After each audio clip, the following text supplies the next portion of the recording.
Registrare dati continui sul cosiddetto stato di salute dei ponti stradali attraverso sensori, un sistema di monitoraggio diverso da quelli finora applicati dall'ANAS e che Veneto Strade ha testato nei giorni scorsi.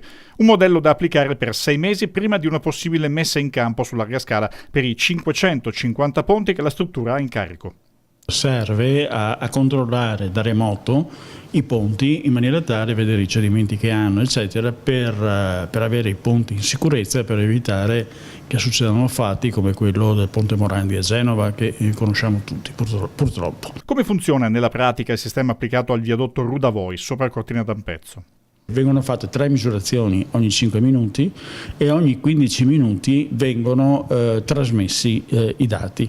I dati vanno nel cloud, perché infatti noi abbiamo chiamato sistema IoT, Internet of Things, cioè l'Internet delle cose, e dal cloud vengono letti dalla piattaforma che è qua, ma poi vengono trasmessi anche, vengono letti dagli utenti, quindi dai nostri tecnici che hanno un'applicazione sul cellulare per cui lo possono vedere anche a casa, insomma, ecco che cosa succede nel ponte. Una nuova modalità di controllo che ha costi per il tipo di intervento relativamente contenuti.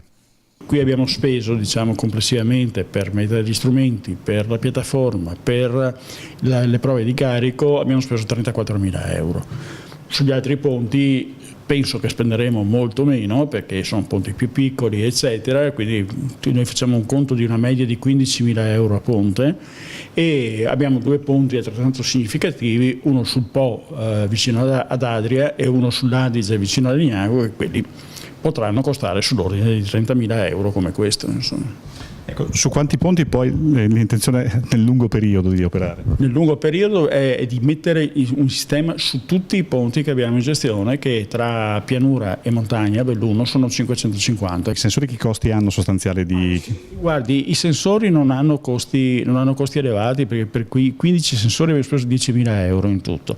Hanno delle batterie che dovrebbero durare dai 3 ai 4 anni, quindi sono costi di manutenzione direi abbastanza limitati, perché il costo di manutenzione è il cambio della batteria, se si rompe lo strumento, la sostituzione dello strumento, insomma, ecco, perché può capitare anche questo, però i costi di manutenzione del sistema credo siano molto limitati.